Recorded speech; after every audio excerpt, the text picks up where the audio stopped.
Hello, আসসালামু আলাইকুম। আমরা আজকে চলে যাচ্ছি ফুলবাড়িয়া থেকে চলে যাব হচ্ছে আহ, ফুলবাড়িয়া থেকে চলে যাব সামনে হচ্ছে এটা মৌচাক রুট। এখন আমরা মাওনা থেকে ফুলবাড়িয়া যাচ্ছি। ফুলবাড়িয়া থেকে মাওনার উদ্দেশ্যে সেই চেনা একটা রাস্তা, এত সুন্দর, ভয়ানক সুন্দর, যেটা রাস্তার দুপাশে এত একটা মনমুগ্ধকর পরিবেশ দেখেন। এখানে আমরা বের হয়েছি একটা রিসোর্টে যাওয়ার উদ্দেশ্যে, সেখানে সুইমিং করার উদ্দেশ্যে সেখানে। তো আজকে এখান দিয়ে আমরা যাওয়ার উদ্দেশ্য হচ্ছে, এখন আমরা এই পাশ থেকে বের হয়েছি যে ফুলবাড়িয়াতে মানা যাবো।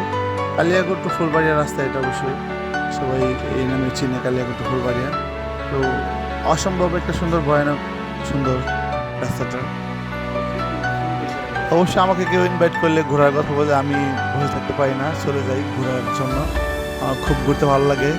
তো সাথে অনেকে আছে, ছোটো ভাই বাদারা, ঘোরার জন্য ইনভাইট করলে আমার আসলে আমি লোক সামলাতে পারি না, এটা বাস্তব কথা মানতে হবে। এত সুন্দর সুন্দর জায়গা, লোকেশন আমাদের গাজীপুরের ভিতরে আছে, সেখানে বসে থাকা কি ঠিক ঘরের ভিতরে বলেন? আমরা চাইলে সবাই ঘুরতে পারি, সপ্তাহে একদিন, মাসে একদিন, তাই না? এরকম যদি হয় তো ঘোরার জন্য ঘোরাপ্রেমী